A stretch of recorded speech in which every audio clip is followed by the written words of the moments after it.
Deputy Speaker, I'm glad that we've had the opportunity to have this debate today.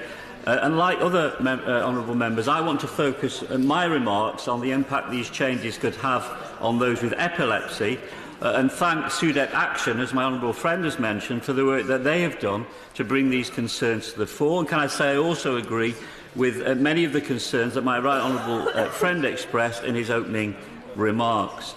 I know that the Secretary of State, who was here previously, was unable to address the bereaved families and clinicians at the recent summit held by SUDEP Action, but I would ask the Minister today, and ask the Secretary of State within his place until recently, whether he would Secretary of State is there, whether he would meet with myself, representatives of SUDEP Action and other honourable members of this House to talk directly to families about the concerns that they have. Would the Secretary of State perhaps agree to do that? It would be very, very helpful if he could. Madam Deputy Speaker, medicine shortages pose a serious risk to people with epilepsy. As honourable members are aware, it's a high-risk condition requiring complex, tailored care, and many people with epilepsy, as other honourable members have said, are particularly vulnerable to changes to that care. I've recently met with families, those of Rachel Shah, whose daughter Emily died aged 19, shortly after a non-specialist prescriber made an error with her medication.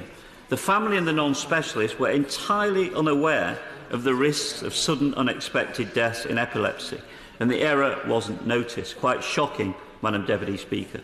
Studies show that people who are on existing medications are put at risk when medicines are changed. Tried and tested systems mean that when there is a medicine shortage, specialist prescribers are involved in changes who have both expertise and access to the full patient record. There are known risk factors which can increase the risk of death amongst people with epilepsy. However, these can be carefully managed through open, positive relationships between clinicians and patients.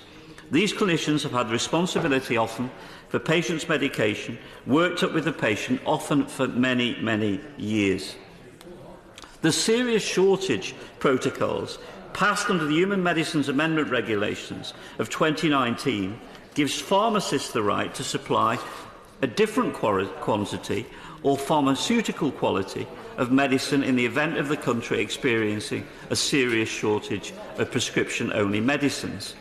Pharmacists are skilled professionals in medicines, as other honourable members have said, and medicines management, but they are not specialist prescribers, nor are they specialists at assessing SUDEP or other epilepsy risks in individuals, nor do they have access to full patient records. I'll give way to the Minister.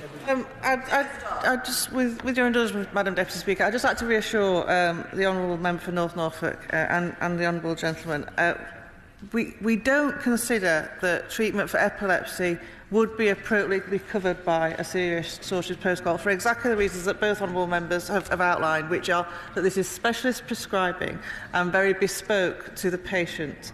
So in the event of a shortage of those epilepsy drugs, the clear guidance would be for the pharmacist to refer the patient back to their prescriber.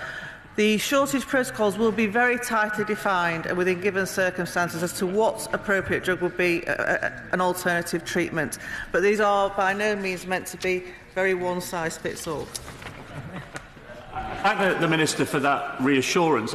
I think we want to see that in writing, and that clarity is incredibly important. So when that guidance is published, the reassurance is there for people with epilepsy and their families. It's incredibly important. Laws that sought to allow changes in the supply of the prescription of epilepsy medications, we should remember this, were rejected in 2010 after a public consultation that highlighted major patient safety concerns. And MHRA guidance in 2017 includes vital safeguards against switching medication for people with epilepsy. So these issues have actually been interrogated in the past. A precautionary approach concerned with patient safety would include a number of things: analysis and openness about the causes of medical shortages, including an impact and risk assessment, an aim to avoid any risk of worsening medical shortages, following good practice in the regulation of medical shortages, including training and communication arrangements for all affected, and to include clear, robust and timely accountability to patients and the public for adverse events and avoidable deaths. Nurses and clinicians are not able to access a number of medications at the present time. They need to know which medications are on the list for likely shortage and what are all the necessary measures being exhausted to prevent those shortages. People with epilepsy are recognised in current legislation as being a high-risk group. They must be protected against medication shortages for any medication they take, not just their epilepsy medication, by ensuring that there is a requirement in the legislation and in any accompanying guidance for the involvement of the specialist prescriber at all times. To be fair, that's the assurance that the Minister sought to give this evening. It's not good enough to say, and I think this point needs reiterating, in the explanatory memorandum that protocols will not apply to certain epilepsy treatments where a brand is required.